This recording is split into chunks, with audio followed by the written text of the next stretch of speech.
Welcome to the County Manager's Report. I'm Lloyd Higuera, and with me is our County Manager, Jim Nichols. Welcome, Jim. Thank you. Good to have you here, and we're going to talk about the November meetings of the Douglas County Board of Commissioners. They met on the 5th of November, 19th of November.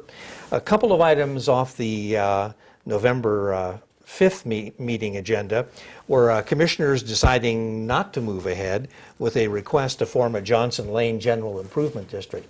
And wasn't that requested by some residents out there? Right. The way this all evolved is that several months ago we received a petition signed by roughly a dozen folks in the Johnson Lane area requesting that General Improvement District be formed there. And because it was such a small number of people who signed it that didn't necessarily represent the majority, we sort of debated internally how we should proceed with it. And finally we decided that it had been hanging there for quite a while and we really needed to formalize some position on it.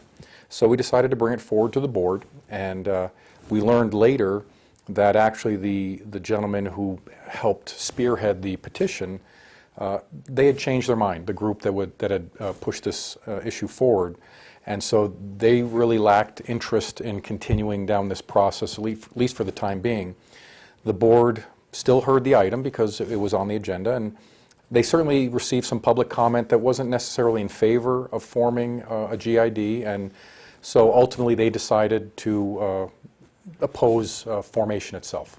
Oh, I see. Okay, well, also at that meeting, commissioners approved the sale of Fire Station number 16. That's the one on Jacks Valley Road, and going to sell that to the U.S. Forest Service. Right. Well, this was actually an initial action authorizing the fire chief to proceed down this path. The sale itself was not necessarily voted on, but there would still be the need for an appraisal and negotiations and whatnot. But assuming all that works out, the fire district would consider selling Fire Station 15, which is located on Jacks Valley Road, and they would look to sell that to the Forest Service. The fire district no longer uses that station. It's basically surplus property, and apparently, from what I've learned, it is in a location that would be advantageous to the Forest Service. So it could be a possible win-win for everyone involved. Okay, that sounds good. Well, then we move on to the meeting of the 19th up at Lake Tahoe. And at that meeting, commissioners took action to adopt a redevelopment plan at Lake Tahoe. Could you give us some detail on that plan? Sure. This was actually the adoption of a redevelopment plan for redevelopment area number 2. So in essence, we already have a redevelopment agency in the county. This would form a second area that would fall under that RDA. And this is part of a lengthy process the county, or basically any government entity, must go through to consider an RDA.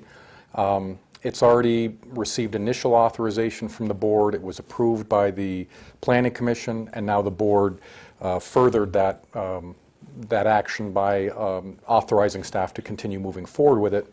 There's more analysis to be done, some additional data to be gathered, and eventually a final recommendation will come back, I believe, to the Planning Commission and again to the board for final approval in the next few months. I see.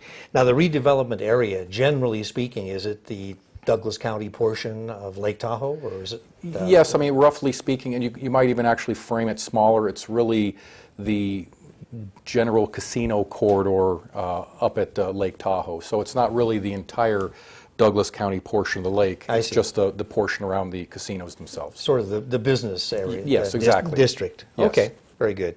Also, commissioners had a couple of items relating to taxes. Commissioners did accept a business impact statement to increase the excise tax on gasoline by 5 cents. And also, after a public hearing, commissioners approved a plan to increase the sales tax by 1/4%.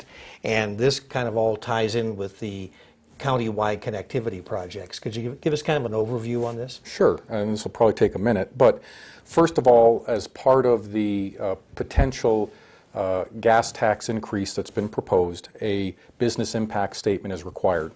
And that basically requires the county to reach out to all the affected interests, business interests, that might be impacted by such a change, and seek their input on finding out directly from the business owners, how would this possible tax increase affect you?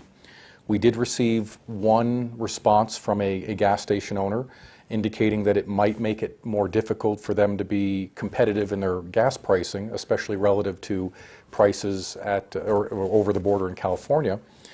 And but other than that, we received no other feedback from the recipients of the impact statement. So ultimately, using that information as well as our own analysis, the staff was able to demonstrate to the board that really there was no significant or quantifiable impact from this possible tax increase, and the board accepted that those findings from staff.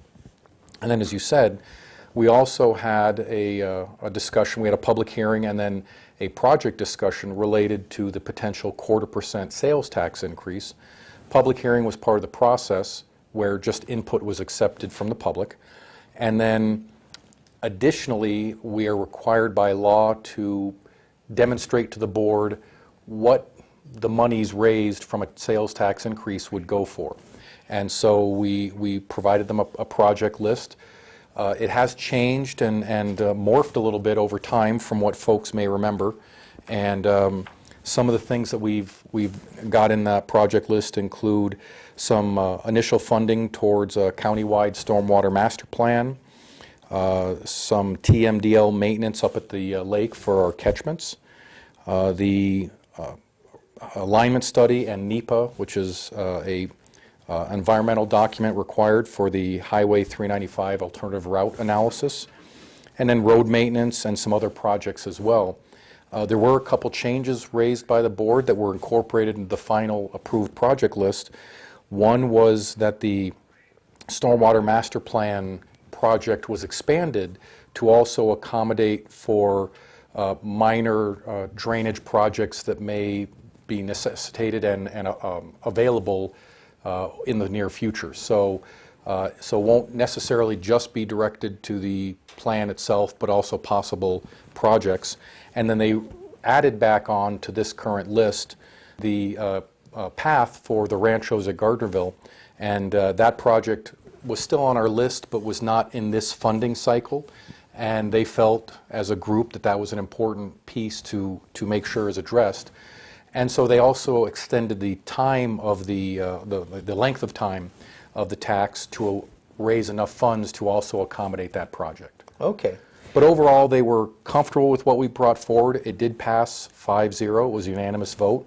And the next step will be finally the actual second reading of all the taxes coming up next month. Okay.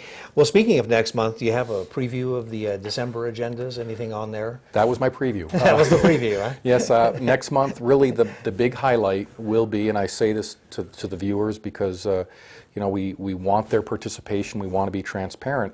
And it'll be the second reading of the potential sales tax increase and the potential gas tax increase. They both have been approved on initial reading, and then the final reading will be December 3rd, and it'll be for the board's consideration. Okay, very good. Well, Jim, I want to thank you for the information you've provided us here on the County Manager's Report. County Manager Jim Nichols, I'm Lloyd Higuera for the County Manager's Report, and we'll see you next time. And happy holidays to everyone.